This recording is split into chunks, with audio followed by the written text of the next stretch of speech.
अभी कुछ दिन पहले ही त्रिपुरा में एक शादी के दौरान एक डीएम की बदसलूकी देखने को मिली थी, जहां वीडियो में हम सबने देखा कि किस प्रकार से डीएम ने पूरी शादी को बर्बाद करके रख दिया था। हम सबका गुस्सा फूटा और सरकार को उस पर कार्यवाही करनी पड़ी। वैसे तो ये ट्विटर पर भी काफी ट्रेंडिंग रहा था कि उस डीएम को सस्पेंड किया गया, लेकिन इसकी कोई भी पुष्टि अभी तक नहीं हुई है। खैर, अब उसे बर्खास्त किया गया या नहीं किया गया, लेकिन उसको एक सबक जरूर मिल गया और आगे से वो डीएम साहब ध्यान रखेंगे कि ऐसी गलती वो दोबारा ना करे।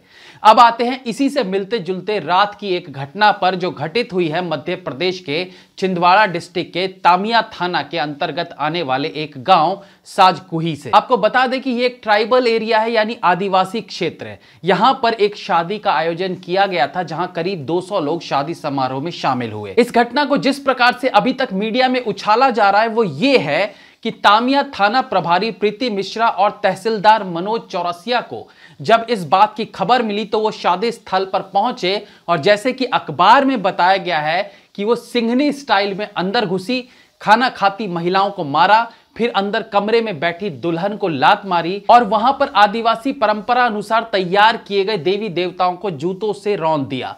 इस खबर में लिखा है कि यह सब करते समय प्रीति मिश्रा ने भाजपाई ट्रोलों की भाषा में गाली दी। ध्यान दीजिएगा, इस अखबार में यह लिखा गया है कि भाजपाई ट्रोलों की भाषा में गालियां दे रही थी प्रीति मिश्रा।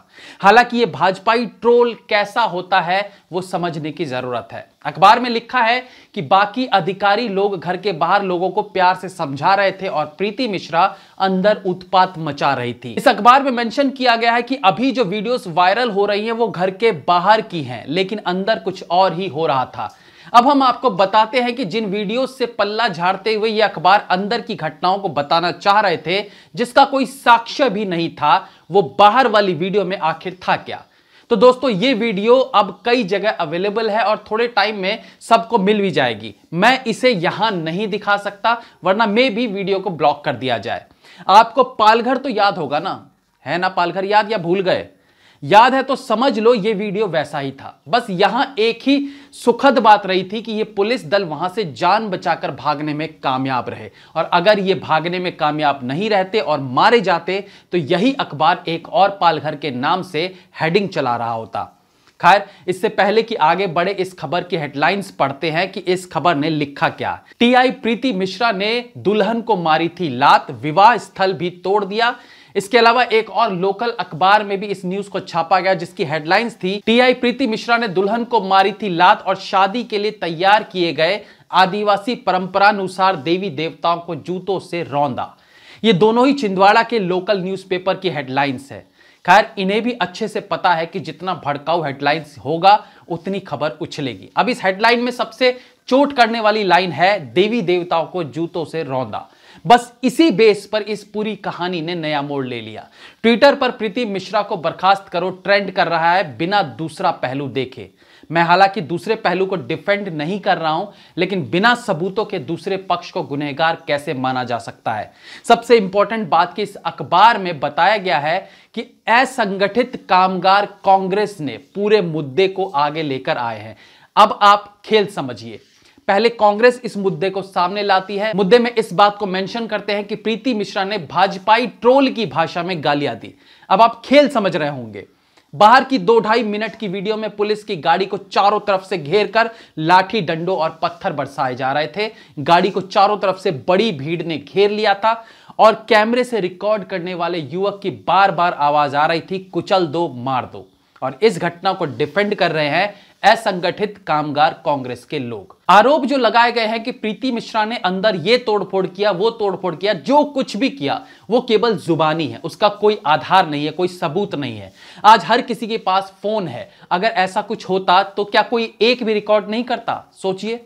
ओके, हम इसे और इजी वे में लेते हैं। माना कि प्रीति मिश्रा ने कार्यवाही में थोड़ी सख्ती दिखा दी, लेकिन वो सख्ती कितनी थी? क्या सचमुच दुल्हन को लात मारी होगी? एक औरत दूसरी दुल्हन बनी औरत के साथ ऐसा करेगी? इसके चांसेस कम लगते हैं। उसके बाद आखिर इतनी क्या नफरत कि देवी देवताओं की मूर्ति को पैर से कुचल दे? आज इंटरनेट, सोशल मीडिया का जमाना है। क्या यह पॉसिबल है कि कोई पुलिसकर्मी इस हद तक कर जाए, वो भी आदिवासी इलाके में? जहां पुलिस की गाड़ी को घेर कर दूसरा पालघर बनाया जा रहा था। इस घटना के बाद पुलिस का जत्था गांव में आया और पूछताछ की गई। उस वक्त वहां पर किसी ने भी मूर्ति तोड़ने की बात नहीं कही।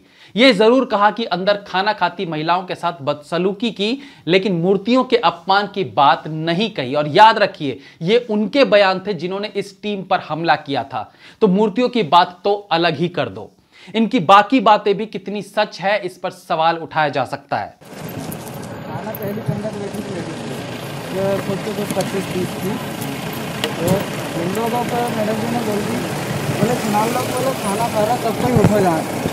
इतना तो बोल सकते थे आप, वो भी लेडीज़ है, कि आप लोग खाना खा के कि थोड़ा फासला बना के आप लोग चले जाइए खाना खाने के बाद। तो खाना पहला निवाला खाए थे और सबको उठा दिया।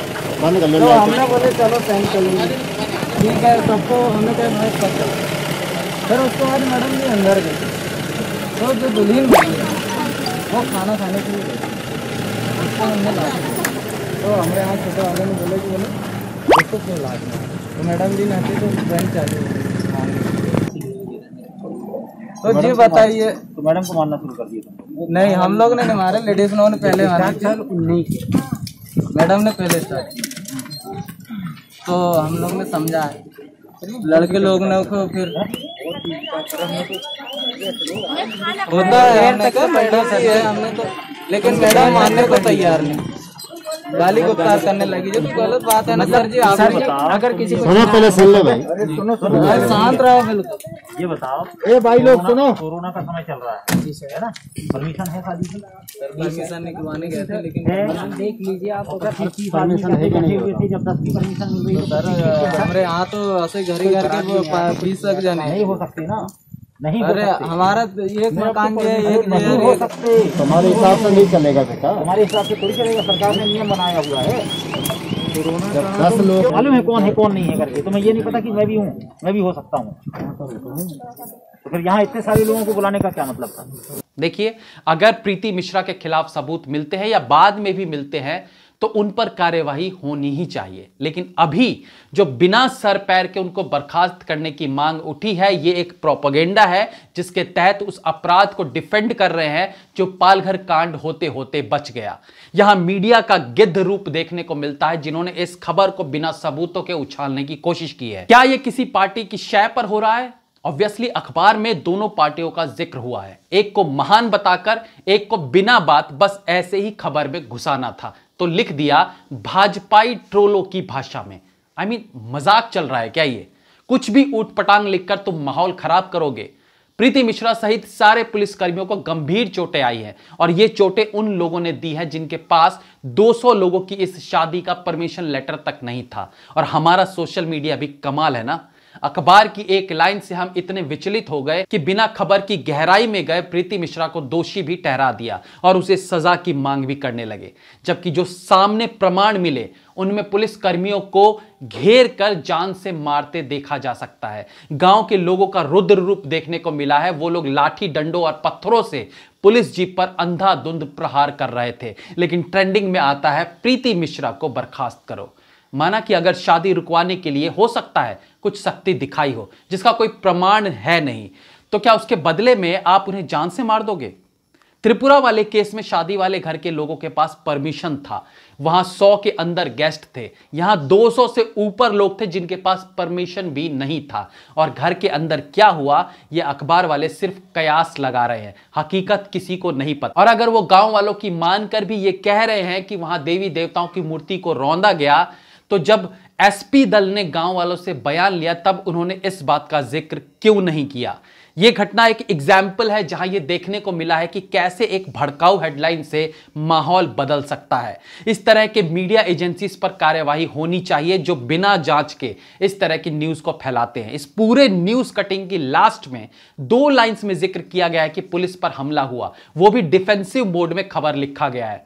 कहने का मतलब है पहले पूरी इन्वेस्टिगेशन होनी चाहिए, उसके बाद किसी निष्कर्ष पर निकलना चाहिए। जो दोषी है उन्हें सजा मिले, वो कोई भी हो। हालांकि पुलिस फोर्स की लिंचिंग कोई छोटा अपराध तो बिल्कुल नहीं। जय हिंद, वंदे मातरम।